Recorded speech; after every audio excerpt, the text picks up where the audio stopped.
عزیز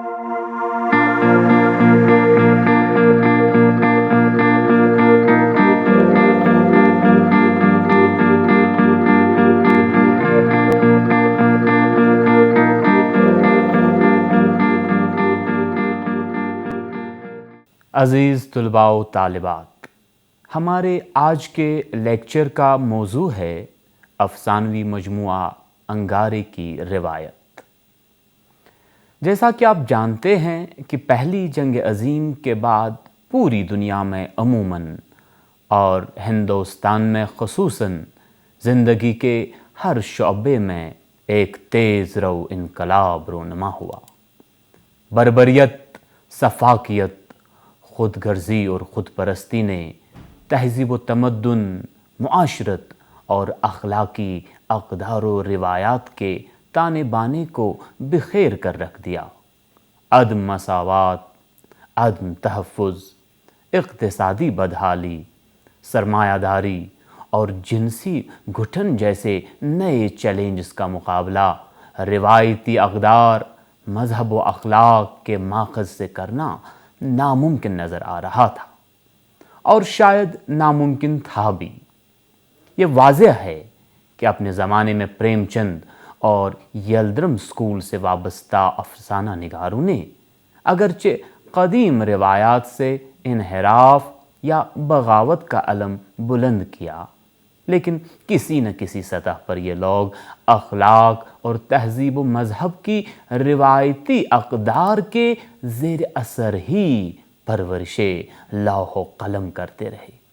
یعنی یہ لوگ حدوں تک پہنچے لیکن انہیں ڈھا نہ سکے۔ پوری دنیا میں جدید تر انفرادی و اجتماعی انسانی مسائل نے ذہن انسانی کو ایک طرف منتشر کیا اور دوسری طرف کسی واضح منزل کی عدم موجودگی نے شدید ہیجانی رویوں کو فروغ دیا۔ چنانچہ نئی نسل کے ذہنوں میں عدم اطمینان، احتجاج، بغاوت، تندی، تلخی اور توڑ پھوڑ کا رجحان کل بلانے لگا۔ اردو افسانہ کے دو ابتدائی رجحانات یعنی عرضی رویہ اور رومانوی رویہ کے زیر اثر کچھ لکھنے والوں نے اگرچہ آگے بڑھنے کی کوشش کی۔ مثلاً کسی نے دیہات سے نکل کے شہری زندگی کی عکاسی کی تو کسی نے رومان اور حقیقت کا امتزاج پیش کیا، لیکن یہ سارے افسانہ نگار ایک متعینہ سانچے سے باہر نہ نکل آ سکے، یعنی سب ایک منزل پر آ کر رک جاتے تھے۔ بقول ڈاکٹر فردوس انور قاضی، اقتباس شروع۔ ہندوستان میں 1919 عیسوی سے 1931 عیسوی تک سیاسی اور اقتصادی حالات انتہائی دگرگوں رہے تھے۔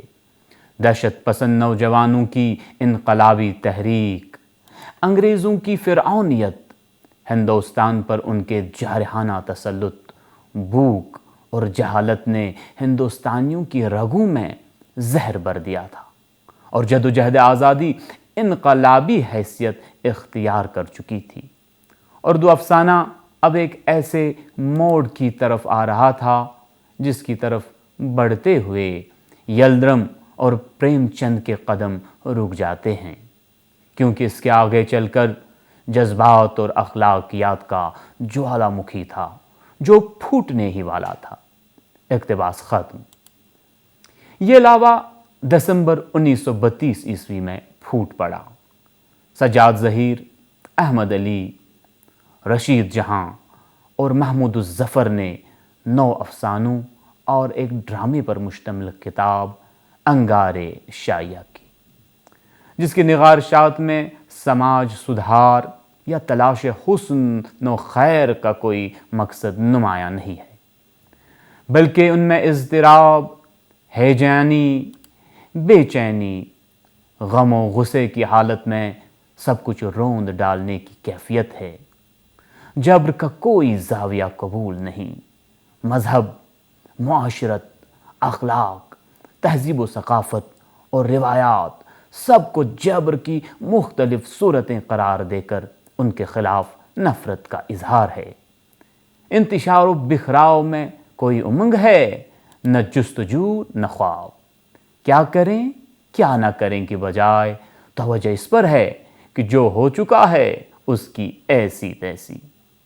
اس مجموعے میں شامل 9 افسانے ادبی حوالے سے اتنی زیادہ اہمیت نہیں رکھتے، لیکن ان کی تاریخی حیثیت مسلم ہے۔ اپنے زمانے میں تشکیل پاتے نئے رویوں اور میلانات کو کہانی میں فوکس کرنے کی یہ اولین مثالیں ہیں۔ تحرک اور تغیر و تبدل کے نئے زاویوں سے مزین یہ تصویریں ناپختہ ہونے کے باوجود ایک بڑی تبدیلی کا پیش خیمہ ثابت ہوئیں۔ جرأت و بے باکی کی اس روایت کی بدولت ادب کے تسلسل میں بھی تیزی آئی اور ارتقاء کے دریچے کھل گئے۔ حقیقت و صداقت کا عمل بھی قوی تر ہونے لگا۔ عزیز احمد لکھتے ہیں، اقتباس شروع، انگارے متوسط طبقے کے شباب کا اعلان جنگ ہے۔ اس میں سجاد ظہیر، احمد علی اور رشید جہاں نے ان تمام اساسی اصولوں پر حملے کیے ہیں جو بزرگوں کے نزدیک قابل تعظیم تھے۔ جنسی مسائل نے وہ جگہ حاصل کر لی جس کا انہیں ایک حد تک حق تھا۔ پرانی تہذیب کی ہزاروں سال کی جھوٹی قلعی جگہ جگہ سے کھولی گئی۔ ملاؤں کی جھوٹی مذہب پرستی، ایسی جس میں ایمان کو دخل نہیں اور جو اپنی نفس کو اور دوسروں کو دھوکہ دیتی ہے، جس کی اقبال نے بھی جا بجا شکایت کی ہے، بڑی شد و مد سے واضح کی گئی۔ اقتباس ختم۔ محراب و منبر سے اس کتاب کے خلاف ریزولوشن پاس کیے گئے۔ مولانا عبد الماجد دریا آبادی نے اس کے خلاف تند و تیز مضامین لکھے، فتوے صادر کیے گئے، اس کے مصنفین کو قتل کی دھمکیاں دی گئیں۔ انگارے کے شائع ہوتے ہوئے ہی اردو اور انگریزی اخبارات و رسائل میں انگارے کے خلاف مضامین شائع کیے گئے۔ حافظ مولوی ہدایت حسین ممبر یو پی کونسل نے گورنر کی کونسل میں انگارے کے خلاف آواز اٹھائی۔ ہفت روزہ سچ لکھنؤ، سہ روزہ سرفراز لکھنؤ، راستی بارہ بنکی، ہمدم لکھنؤ، نوید لکھنؤ، روزنامہ خلافت لکھنؤ، آزاد لاہور، رہبر دکن حیدرآباد، شیرازہ بارہ بنکی، مخبر عالم مراد آباد، روزنامہ حقیقت لکھنؤ، انگریزی روزنامہ اسٹار الہ آباد نے انگارے کو ایک قابل اعتراض کتاب قرار دیا۔ انگریزی اخبار Times of India Delhi, Statesman Calcutta, Pioneer Lucknow اور لیڈر الہ آباد نے بلا تبصرہ انگارے کے متعلق خبریں شائع کی۔ بالآخر 15 مارچ 1933 عیسوی کو انگارے کی ضبطی کا اعلان ہوا۔ اعلان میں کہا گیا تھا کہ انگارے زیر دفعہ 295 الف تعزیرات ہند اس بنا پر ضبط کر لیا گیا ہے کہ یہ کتاب ایک خاص فرقہ کے مذہبی جذبات اور عقائد کو مجروح کرتی ہے۔ آئندہ اس کتاب کا فروخت کرنا یا شائع کرنا جرم تصور کیا جائے گا۔ سرفراز لکھنؤ میں انگارے کے خلاف تابعداد مضامین کا سلسلہ 12 فروری 1933 عیسوی کو راجپال کی روح کے ساتھ ختم ہو گیا، لیکن مولانا عبد الماجد دریا آبادی کی ادارت میں شائع ہونے والے ہفت روزہ سچ میں یہ سلسلہ 24 فروری 1933 عیسوی کو شروع کیا گیا۔ اس کے بعد 7 شماروں میں انگارے اور انگارے کے مصنفین کی مذمت میں مضامین شائع کیے گئے۔ مولانا عبد الماجد دریا آبادی نے اپنے اخبار ہفت روزہ سچ میں پہلا مضمون ایک شرمناک کتاب کے نام سے شائع کیا، جس کا اقتباس یوں ہے: لکھنؤ کے ایک شیعہ نوجوان اور ایک رفیقہ اور دو رفیقوں کے نام سے ایک مختصر سا مجموعہ چند افسانوں کا حال میں شائع ہوا ہے۔ زبان بازاری اور گندی اور طرز بیان بالکل ہی عامیانہ و متزل، جا بجا مذہب پر بھی اسی قسم کی بازاری پھبتیاں ہیں۔ کوئی ادبی حسن تلاش کے بعد بھی نہیں ملتا، البتہ زبان و انشاء کی موٹی موٹی غلطیاں بکثرت ہیں۔ کتاب اس قابل بھی نہیں کہ شریفوں کے مجمع میں اس کا نام لیا جائے۔ مذہب پر حملوں کو دیکھ کر سب سے پہلے لکھنؤ ہی کے ایک شیعہ اخبار سرفراز نے پرزور احتجاج کیا۔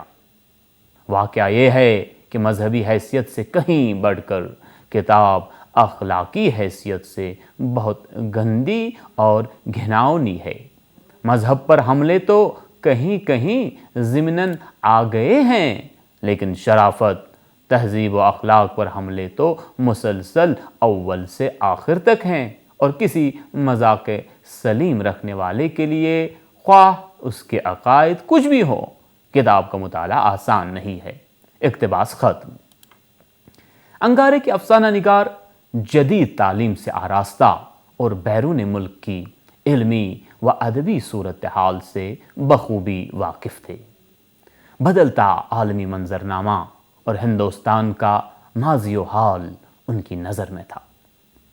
ان دنوں اشتراکی نظریات ساری دنیا کے نوجوان ذہنوں میں گرمی پیدا کر رہے تھے، اور تحریک کا جوش و خروش عروج پر تھا۔ اس جوش و خروش کی پہلی منزل تخریب تھی، ہر سطح پر تخریب، ہر قدر، ہر ضابطے اور ہر قاعدے قانون کی تخریب۔ مروج دائروں سے باہر نکلنے کے عمل میں کامیابی کی یہی ایک صورت تھی۔ انگارے میں اسی نقطۂ نظر کی عکاسی ملتی ہے۔ موضوع، حیت اور انداز بیان کے لحاظ سے یہ مجموعہ اردو افسانوں میں بالکل نئی بلکہ انجانی چیز تھا۔ انگارے کا لہجہ اعتدال سے گرا ہوا ہے، یا یوں کہیے ادب میں بے ادبی کا اظہار ہے۔ اس لیے انگارے کی اشاعت پر لوگ اسی طرح تلملا اٹھے جیسے واقعی زبان سے انگارہ چھو جائے۔ لیکن شاید یہ رویہ لکھنے والوں نے دانستہ طور پر اختیار کیا تھا۔